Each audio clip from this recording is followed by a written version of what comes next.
Pues primero que nada, buenas tardes. Gracias por habernos dado un poco de su tiempo. Pues hoy no sé si gusta decir cómo se llama como para presentarse para la gente que no lo conoce. Mi nombre es Ariel, soy psicólogo clínico cognitivo-conductual con cierta formación en Gestalt. Ok, bueno, pues le vamos a hacer un par de preguntas, más que nada como de su formación académica, cómo ha sido elaborar eh, estos últimos años y como qué piensa respecto a ello. Y pues primero va a comenzar mi compañero Antonio. Va que va.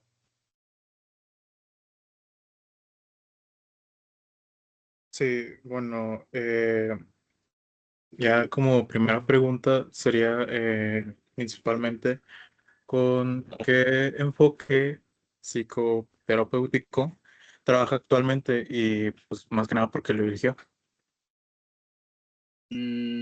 Técnicamente yo salí de la facultad de la rama de cognitivo-conductual, pero entre las consultas, diplomados que he tomado, al igual que eh, congresos a los que he ido, considero que el enfoque es integral, tal cual. No me gusta o en lo personal no prefiero centrarme solamente en una cosa, que si un poquito de psicoanálisis, que sea un poquito de cognitivo conductual, que sea un poquito de gestal, realmente dependiendo en cómo se vaya dando la conexión con el paciente y dependiendo las necesidades de la sesión o del consultante. Bueno, pues otra pregunta que podríamos hacer es como, ¿hay casos que considere que requieran a lo mejor una atención o precaución especial que usted diga de que no, no puedo con esto y prefiera referirlos a otro psicólogo? Mm, Normalmente no, por lo menos en lo personal depende mucho de cómo se vaya desenvolviendo la conexión o el rapport con el paciente. Em, Vaya, considero que dentro de las habilidades o lo que tenemos que tener presente como psicólogos es un acompañamiento. Muchas veces este acompañamiento va a necesitar más que solamente la hora, los 50 minutos que podamos tener con el paciente. A lo mejor, eh, no sé, el paciente va a tener, no sé, una situación muy crucial o un día específico de que va a terminar con su pareja o va a poner límites o justo este día va a decir que no. Entonces, mm, como tal un caso que se haga complejo, no tengo, o por lo menos no me ha tocado uno hasta el momento. Obviamente, como todo, cuando llegan casos nuevos con cierto, mm, nos puede dar miedo, nos puede mover en momentos, como, no sé, puedo poner un ejemplo que hace 2 semanas en la clínica me llegó un paciente con diagnóstico de bipolaridad y yo no he trabajado eso. Entonces, en parte es adaptarme a leer un poco, leer, profundizar sobre eso mismo y también las habilidades que ya existen, o sea, las habilidades de conexión, las habilidades de poder conectar desde, así trabajo yo, desde lo humano. Es decir, no te voy a analizar aquí, sino te voy a acompañar y te quiero comprender. Entonces, depende mucho del caso, depende mucho de la situación, pero hasta el momento no me ha tocado ningún caso al que preferiría referirse a alguien más. Es más decisión de, pues, del mismo consultante o del paciente. En ese caso, como mencionó al principio, que estaba especializado en una cosa y que estaba aprendiendo de otra terapia, suele combinar eh, algunos enfoques durante algunas terapias y si es así, ¿cómo lo hace o qué pasa? Mm, Suele ser muy integral dependiendo de, o sea, en general. Si bien cognitivo-conductual es la rama que escogí y la que me agradó para poder salir de esa trayectoria, nunca me terminó de convencer. que se sintiera de cierta manera rígido. Que si la escala de no sé qué, que si la entrevista tiene que durar mínimo 1 o 2 sesiones, porque si no lo cumples en ese momento, que si cumple o no a pie de, a- al- que si cumple o no al pie de la letra, como, pues si tiene este trastorno, si tiene este diagnóstico. Realmente nunca me terminó de gustar como esa rigidez entre lo que puede ser una plática o conocer o acompañar, decir, más que analizar, te quiero comprender. Ok. Entonces, al momento de aplicarlo en general, eh, al momento de aplicarlo es más integral. Mira, a lo mejor de lo que me platica el paciente en este momento, escucho esto, indago sobre esto, a lo mejor esto sí es un poquito más de ponernos, mm, exponernos un poquito más, o sea, salir un poquito de la incomodidad, psicoeducación, profundizar un poco en áreas familiares, al mismo tiempo que heridas de la infancia.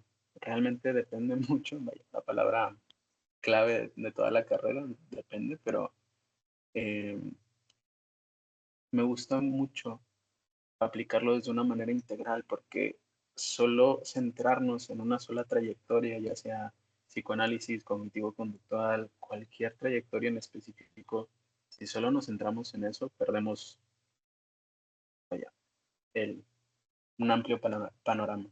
Nos vamos por una sola respuesta.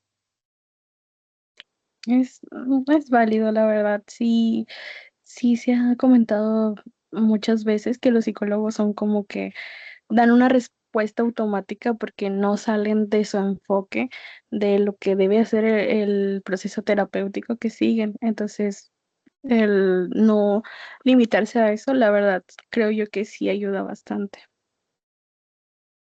Justo hace poquito, platicando con una practicante que está en la clínica, reboté ideas sobre consultas. Me mencionaba mucho de que no, pues es que el motivo de consulta del paciente es tal. Y tengo duda porque me dice que no se siente escuchado.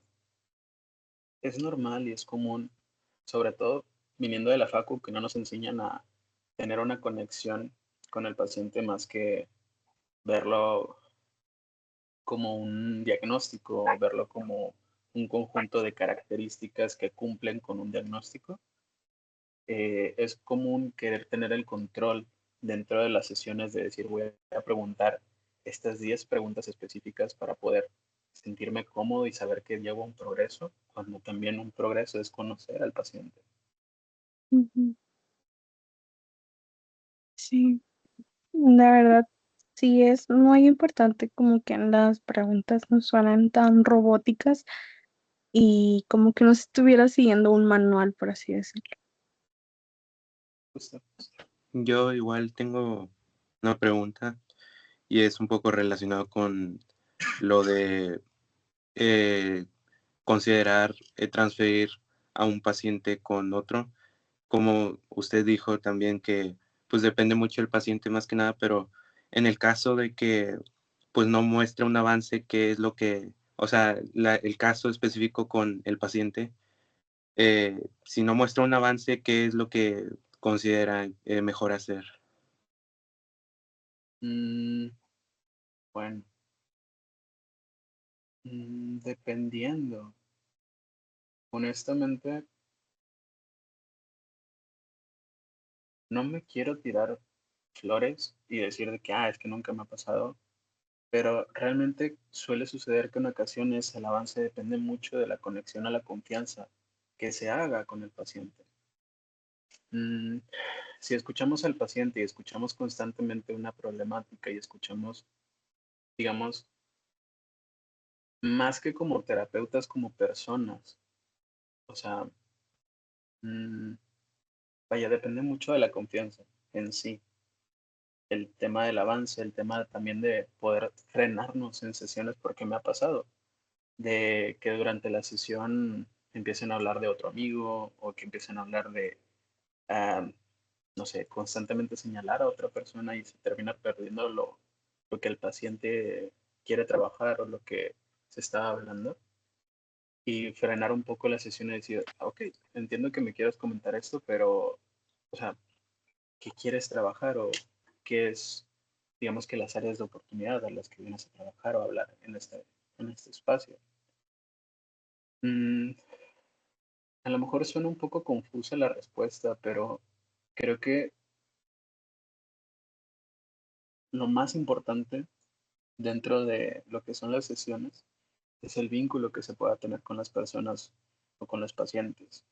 Mm, y a lo mejor suena cercano decir vínculo, pero más que analizar o palomear de que, sí cumple esta característica, sí tiene este trastorno, es comprender desde dónde viene, comprender que a lo mejor viene desde la familia, a lo mejor viene desde un contexto social, a lo mejor viene desde una neurodivergencia no identificada. eh, mm, Vaya, a lo mejor suena muy ambigua la respuesta, pero creo que también el canalizarlo dependería mucho de si también el paciente, la historia del paciente es algo que nos mueva o mm, que algunas personas, algunos pacientes necesitan más tiempo del predeterminado que nos dice. Y a lo mejor no se puede completar una entrevista porque el paciente no siente la confianza. Y a lo mejor en la sexta o en la séptima el paciente empieza a hablar un poco más o se dé cuenta de que es un espacio seguro. Pero como tal no me ha pasado de considerar referirlo a otro psicólogo, pero dentro de esto también dependería mucho la confianza que se pueda establecer con el paciente. Y pues también creo yo que es común que cuando no se avance con un paciente, muchas veces el mismo paciente decida pues no asistir más, por ejemplo, así, en lugar de pues seguir en la terapia y no avanzar o así, pero pues sí, sí, es entendible. Justo. Muchas veces más que confrontarlo o platicarlo, los pacientes se terminan dando de baja. Sí. Bueno, yo también tengo una pregunta. ¿Por qué eligió usted dedicarse a la carrera de psicología? Mm, Sonará medio cliché, pero realmente me gusta mucho lo que es escuchar y conectar con personas. Eh, yo creo que desde secundaria que empecé a desarrollar lo que es la empatía, que todos desarrollamos a esa edad. Siempre he sido como el amigo al que acuden por consejos, el amigo que eh, como acuden en alguna situación problemática. Y siempre me ha gustado como ayudar dentro de lo que se puede o poner mi granito de arena. Soy una persona muy sensible, soy una persona muy empática. Conecto con personas que acabo de conocer, así como que podría conocer en un futuro. Eso me da, de cierta manera, herramientas y ¿cuál fue la palabra? La vocación para que realmente dentro de lo que es el trabajo sea algo ligero para mí. No siento que haga un esfuerzo. Mi esfuerzo más grande es concentrarme en escuchar y no perder esa concentración. Bueno, y entonces, ¿qué es lo que más le gusta de el enfoque que escogió, o sea, el clínico? ¿Qué es lo que más le gusta de todo esto? Creo que conectar con personas y, o sea, conectar con los pacientes y al mismo tiempo ver la diferencia que puede existir Okay. entre un mes específico a 4 meses después que a lo mejor ya se haya trabajado algo o haya cambiado algo o que el mismo paciente venga y mencione en sesión de quién diría que hace 6 meses estaba de esta manera y ahorita que te platico de esto me siento completamente distinto. Sí, claro. Bueno, y un poquito alejado de más como lo personal, más bien, ¿cómo establece los objetivos dentro de la terapia? O sea, ¿cómo se establecen de que mm, la persona a lo mejor y tiene que lograr esto o podría lograr esto? ¿Cómo establece ese objetivo para dentro de sus sesiones? Normalmente, de cierta manera es un spoiler, pero cambia. podemos, digamos que plantear objetivos en las primeras 2 sesiones, después de la entrevista, después de conocernos un poco y plantear o platicar de que, bueno, o sea, ¿qué te gustaría trabajar? No, pues tal, tal y tal. Ah, ok, de esos tres, ¿cuál te mueve más? O en tu día a día, ¿cuál te afecta más? No, pues este y este y este. Ok. Pueden pasar 6 semanas de los objetivos que se hablaron. Se desarrollan 4 temas más o 4 situaciones más y se replantea un poco de que, oye, me parece que esto que habíamos platicado hace un par de semanas se ha movido o ya no es lo mismo, se desarrolló en esto. Ok. Digamos que es por más estructurado que podamos querer que sean las sesiones, muchas veces van a haber situaciones espontáneas que podemos decir de que, bueno, en esta sesión vamos a preguntar o indagar sobre esto, pero resulta que el paciente viene con un tema completamente distinto que le pasó en su semana y quiere hablar de eso, entonces, ok, profundizar. Pero creo que dentro de lo que es un proceso, un acompañamiento, también lo más importante es un autoconocimiento por parte del paciente, que pueda llegar a como sus propias conclusiones de decir, ah, mira, no me había dado cuenta que hacía esto, entonces pues puedo cambiar un poquito esto. Y aunque parezca que no tiene mucha estructura, un autoconocimiento da una base muy sólida a cambios, da una base muy sólida a una mejoría general. Ok, entonces lo primero, dentro del primer objetivo tendría que ser también el mismo autoconocimiento del paciente para poder generar cambios. Ok, y ya como última pregunta de mi parte, dentro de la ética, ¿usted qué valores considera que deben de tener los psicólogos clínicos? O sea, ¿qué valores fundamentales deben de tener? Mm,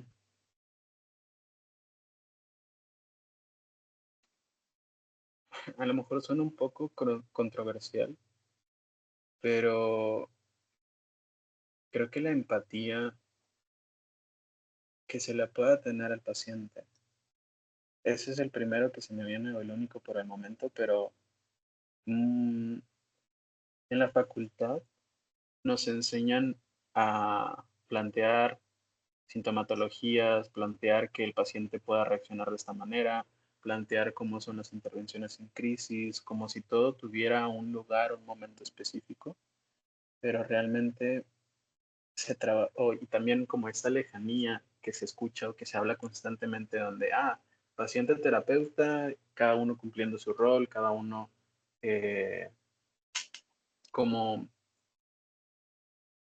como si tuviera que existir un alejamiento completo entre paciente y terapeuta, cuando realmente se trabajan emociones, se trabajan temas delicados de confianza, este, y bueno, creo que parte de lo ético que podría ser este espacio, este momento, estas pláticas que muchas veces pueden llegar a ser dolorosas o que incluso nos pueden mover a nosotros como personas, más que como terapeutas, como personas, poder tener la empatía en momentos o situaciones de decir, lamento mucho que hayas vivido eso, lamento mucho que, mm, y agradezco la confianza que me tienes para poder platicarme esto.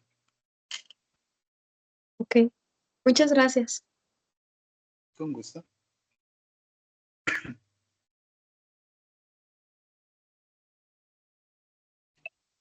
Yo tengo una pregunta más.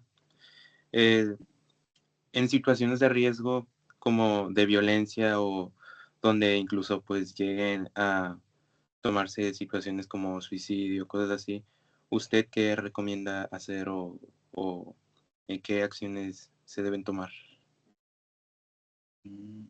Bueno, dependiendo del caso, dependiendo de la situación, si es algo de riesgo o es una intervención en crisis, normalmente es poder vernos dentro de la disposición y los tiempos, vernos 2 veces a la semana, poder, digamos que, acompañar o sostener en ese momento, porque justo quizá algo que no se platica o que no nos mencionan hasta que nos toca vivirlo, es que muchas veces en situaciones específicas, como puede ser un fallecimiento repentino, como puede haber sido, no sé, no pasar una carrera, algo que pueda detonar una crisis. Es que muchas veces nos podemos llegar a convertir en la red de apoyo del paciente por cierto tiempo, o por lo menos, digamos que acompañar ese proceso, ese momento más allá de la hora que se puede tener en sesión. O sea, porque el mismo riesgo y la misma empatía del acompañamiento es lo que requiere de decir, bueno, pues ya te vi una hora, cualquier cosa, estamos en contacto, pero digamos que, digamos, tener el tacto de poder decirle que, oye, cualquier cosa, aquí estoy, sea la hora que sea, en el momento que sea, mándame un mensajito, cualquier cosa que suceda me puedes marcar, sea en las 3 de la mañana, pero es algo que normalmente no se platica muchas veces dependiendo de cómo nos queremos desenvolver. El poder tener este espacio, este momento para poder mm, sostener por cierto tiempo a la persona. Ok, muchas gracias. Yo quisiera hacerle dos preguntas. La primera es, ¿de qué manera usted, más que nada, se llega a organizar para pues, sobrellevar lo que serían sus propias terapias de cada caso, de cada persona? Mm. Algo que me ayuda mucho son las supervisiones que tengo, de dar seguimiento, las viñetas que se tengan que hacer, al mismo tiempo que continuar con una lectura o una necesidad de seguir adquiriendo conocimiento de diversas situaciones que se puedan llegar a presentar o temas. Pero creo que en tema de organización, en general, soy muy malo, pero lo que me ayuda mucho es las supervisiones. Me mantienen, digamos que fresco en las dudas o los temas que tenga dudas de pacientes. Ok. Y por lo general, ¿qué tipo de pacientes llega a tener con mayor frecuencia? Normalmente, bueno, esto también es algo un poco curioso que se puede presentar. Los pacientes con los que más puedas tener adherencia o confianza suelen ser también, no sé si se me vea. Normalmente los pacientes que puedan tener una adherencia o que se puedan presentar más. Ok. Bueno, justo me estaba explayando, pero recibí la llamada. Normalmente los pacientes que más se puedan presentar, de cierta manera también reflejan mucho lo personal. O digamos que entre más comprendas a tu paciente, mm, mejor adherencia podrían tener, pero dentro de esta comprensión también existe lo propio. ¿A qué voy con esto? Yo soy una persona altamente sensible o muy sensible. Soy una persona neurodivergente de cierta manera. Estoy trabajando en lo mío, lo sigo trabajando y lo conozco muy bien, pero estos dos aspectos específicamente me ayudan a conectar o me ayudan a comprender a mis pacientes que justo tengan algún tipo de neurodivergencia, que sean muy sensibles o al mismo tiempo que hayan pasado o estén en episodios depresivos, porque en su momento también lo viví. Entonces, digamos que parte de mi historia, parte de lo que soy a día de hoy, me ayuda a conectar con ellos y son los que más adherencia tengo, los que más se suelen presentar. Pues no sé si alguien más quiere hacer una pregunta, pero pues me gustaría hacer como dos preguntas así para cerrar. Bueno, como ve, pues la mayoría, bueno, pues todos de aquí somos estudiantes de psicología. Cada quien tiene alguna rama a la que quisiera irse, aunque estamos en segundo semestre. No sé cómo que nos podría recomendar como, como ex estudiante de psicología y como alguien que ya está dando terapias, o qué errores ha visto eh, en estudiantes que usted nos podría decir así como consejo. Mm, mm, Más que errores, creo que mm, es la oportunidad de poder desenvolverse de manera propia. Mm, Dentro de la UNL y casi cualquier institución que abarque lo que es la psicología, llevan de manera muy estructurada los casos, tan estructurada o tan, mm, se me fue la palabra, justo de repente platico con mis colegas de la clínica, pero él era muy institucionalizado, sí, es eso. La psicología la ven muy institucionalizada, que tienen que ser de una manera, si es de otra manera, está súper mal. Que, ¿cómo decirlo? No sé, que si te encuentras al paciente en la calle, evítalo a toda costa o sácale la vuelta o qué incómodo cuando pues, realmente es que, ay, ¿qué onda? ¿Cómo andas? Bien, bien. Ah, chido. Mm, ¿A qué voy? Y todo fue un antes y un después. Fui a un concierto, a un congreso en el año pasado que me ayudó muchísimo a aclarar mucho de las dudas o mucha de la incertidumbre que podría surgir por ejercer. Pero nos enseñan mucho que los pacientes, que tenemos que ver de cierta manera a los pacientes como diagnósticos, como características de un diagnóstico, como qué puede cumplir, qué no puede cumplir, que si cae, que si tal, que si no.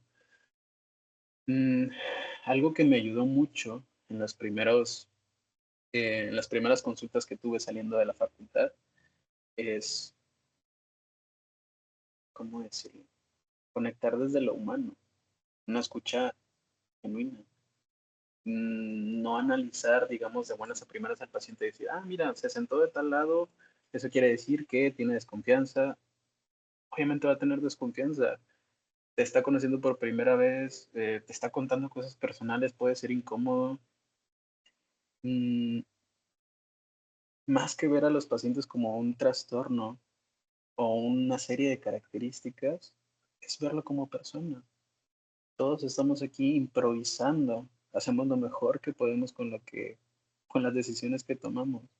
Y claro que nos vamos a equivocar y claro que vamos a cometer errores, pero justo poder conectar desde lo humano o desde lo propio de decir como, no sé, como si en algún momento les ha pasado a ustedes que alguien se acerca algún amigo, algún desconocido en la calle o compañero de trabajo y les cuenta algo doloroso. Digamos que el mismo corazón que se le pone en ese momento de decir, no te preocupes, no pasa nada. Está bien, es un momento. Es de cierta manera el mismo corazoncito que se le puede poner en las sesiones. Un acompañamiento genuino, más que un análisis. Mm, Pues sí, la verdad, bueno, va un poquito de la mano con lo que habíamos estado hablando en las primeras preguntas. Y pues sí, es algo que nos dejaría reflexionar bastante. Mm, pues tenía otra pregunta. Esta no, esta es como que más opinión personal. Es como ha visto pues a lo largo de los años, la psicología ha estado evolucionando constantemente y no sé qué expectativas tenga sobre la evolución pues, de la psicología clínica. Si cree que se va a estancar, va a mejorar o algo. Mm, no creo que se estanque. Creo que así como todas las ciencias se puede expandir mucho más. Solo que a opinión personal creo que si buscamos un cambio, si buscamos una mejoría en los pacientes, probablemente la psicología se puede volver un poquito más hippiosa, o sea, más humanista o más estar desde lo humano más que las características o más que lo cuantificable.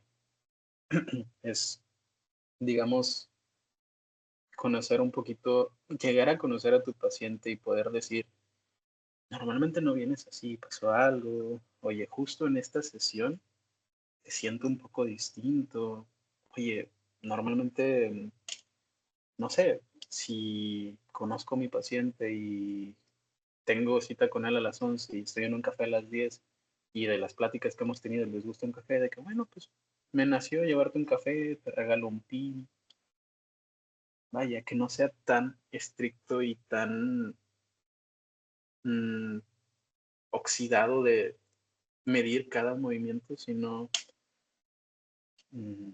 pues sí, conectar desde lo humano. A lo mejor en general o en sí, resumiéndolo, es que posiblemente la psicología, si es que se dan las situaciones, pueda ser un poquito más abierta, un poquito más, menos ortodoxa. Sí, estoy de acuerdo con ese punto. Creo que mi compañero quiere hacer una pregunta. No sé si Ujú. una última pregunta. Sí. Bueno, más que nada quisiera preguntarle su opinión personal sobre acerca de cómo, bueno, de qué es lo que piensa usted acerca de aquellas personas que dicen que la propia psicología no es como tal una ciencia. Mm, Tengo rato en escuchar ese punto de vista. Mm,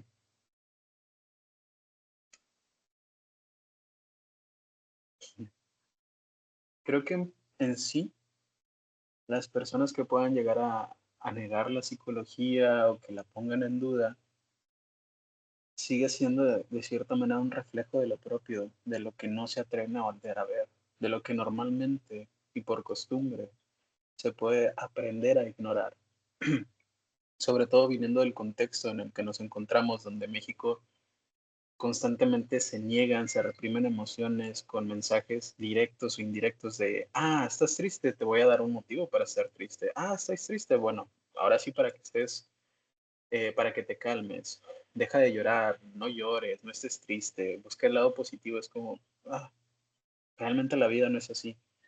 Pero em, en general creo que negar la psicología es negar la parte consciente de nosotros, es negar el proceso de las emociones y de la psique que realmente existe y a lo mejor no se puede dar pie o no le dan la apertura por quizá un sesgo propio.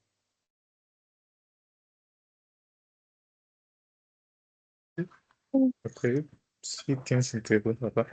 Sí. Pues ya de nuestra parte sería todo. No sé si tenga algún comentario extra, pero pues ya no tenemos más preguntas. No, creo que en general, si acaso un comentario, un tip que les puedo brindar, mucho de lo que es la psicología, por más estructurado que les puedan enseñar que es, por más cuantificables que puedan ser las pruebas, mucho de la psicología también es improvisar. Improvisar en la sesión porque surgió un tema que nunca había tratado nunca, pero ese mismo tema puede poner a prueba, puede poner en duda los conocimientos. ¿Cómo decirlo? Muchas veces algo que se suele hacer es que nos podemos atiborrar de conocimientos y podemos leer 10 libros en un mes y seguir leyendo y seguir alimentando de conocimiento. Pero uno, que se tengan paciencia en la práctica porque no lo van a hacer bien de buenas a primeras. Es imposible. Es mucho improvisar a menos, bueno, ah, lamento si es un poquito pesimista el comentario, pero está bien que no lo hagan bien, porque nunca lo han hecho antes. Una entrevista, el conectar con una persona puede ser incómodo en la primera situación. En lo personal, les puedo decir que yo me pongo nervioso conociendo nuevas personas y trabajo de esto. Incluso en la primera sesión con un paciente nuevo me pongo nervioso, pero es justo dentro de la práctica de cómo se puedan desenvolver, que sean lo más naturales posibles, más que todos los libros que se puedan leer, más que todas las pruebas que se puedan aprender.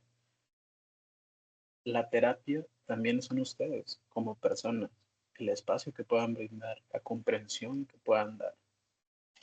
Y creo que ese sería mi comentario.